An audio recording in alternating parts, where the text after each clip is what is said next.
చవట వెళ్తాడని నాకు తెలియదు. సరే సత్యనారాయణ గారు ముందు నుంచి చెప్తున్నారు కదా ఉత్తమ్ కుమార్ రెడ్డి కారణం, ఉత్తమ్ కుమార్ రెడ్డి కారణం అని.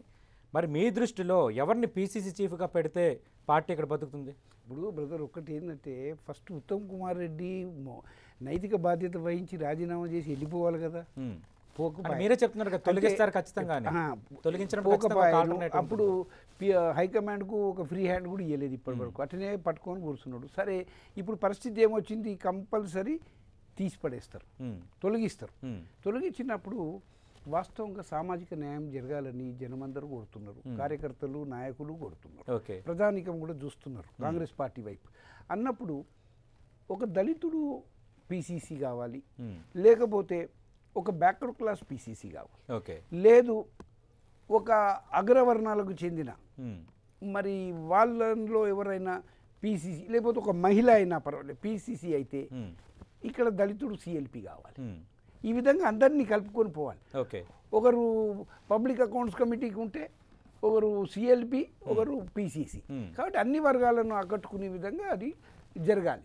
అన్నప్పుడు ఇప్పుడు పీసీసీ అగ్రవర్ణాలకే ఇవ్వాలనుకుంటే బహుశా రెడ్లకే ఇవ్వాలి పీసీసీ అనుకుంటే ఒక మహిళ కూడా అవుతుంది.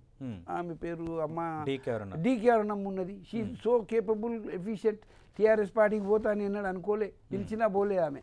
కాబట్టి ఆమె కమిట్మెంట్ ఉంది, మాట్లాడగలుగుతుంది, అమ్ముడు పోదు. కాబట్టి అట్లాంటి వాళ్ళని పెట్టాలి.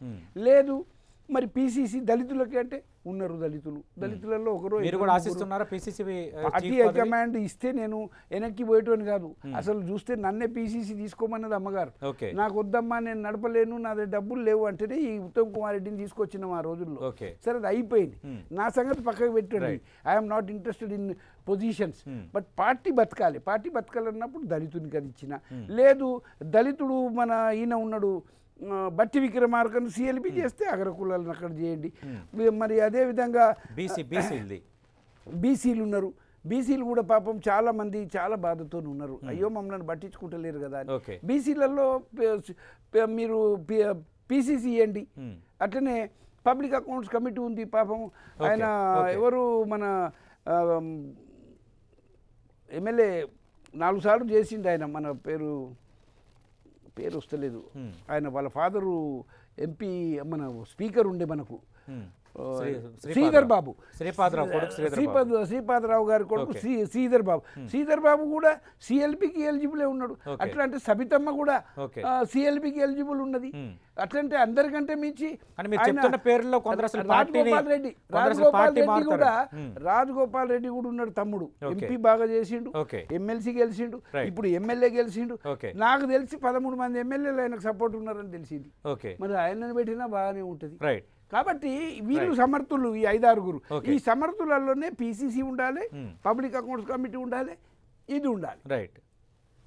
అంటే చివరి వరకు అసలు చివరి వరకు తెలంగాణ కాంగ్రెస్ లో ఎమ్మెల్యేలు మిగులుతారా, అసలు పార్టీ ఉంటుందా? ఉత్తమ్ కుమార్ రెడ్డిని ఇటనే కంటిన్యూ చేస్తే పీసీసీకి, లేదు పీసీసీ తీసేసి సిఎల్పికి పెడితే అందరు వెళ్ళిపోతారు, ఒకడే మిగులుతాడు. మళ్ళీ ఒక్క పార్లమెంట్ సీట్ గెలవాలంటే కూడా కష్టం. కాబట్టి ఆయనను పక్కకు జరపవలసిందే, ఏ పదవి ఇవ్వద్దు, అవసరం అనుకుంటే సస్పెండ్ కూడా చేయాలి, ఆయన మీద ఛార్జెస్ ఉన్నాయి.